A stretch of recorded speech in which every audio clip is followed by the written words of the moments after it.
We're here today to learn all about restorative practices and how to implement restorative practices within our school and have a culture of learning and working together and just building on some of the great information that Adam's imparting.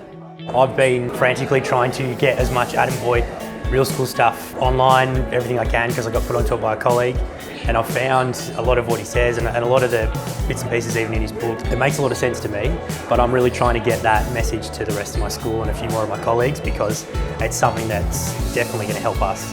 Ever had that feeling as a teacher that you're standing at the front of the room and you feel lost for words? We can do something about that. The neocortex of our brain is amazing at being able to store sentences that we can go to when we're under pressure.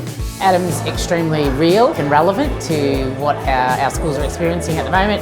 His humour and his engagement definitely keeps you engaged and motivated and listening, and you can relate. Everything he's sharing with us, you can relate. No matter what, I think you take away some learnings, key learnings. It's pretty obvious that he's got a big background, that he knows what he's doing, and there's a lot of case studies and examples that you instantly can picture in your own mind, so pretty simple to pick up on what he's saying.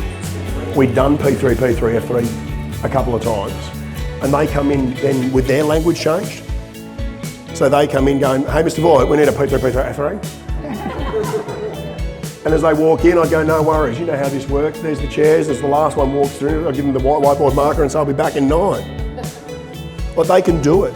Being in a room and at a conference with other leaders, it's been really good because we can relate to each other and we can share our challenges and we can share our celebrations as well, but also go away with some really hard and fast ideas and strategies and things that we want to implement in our school straight away.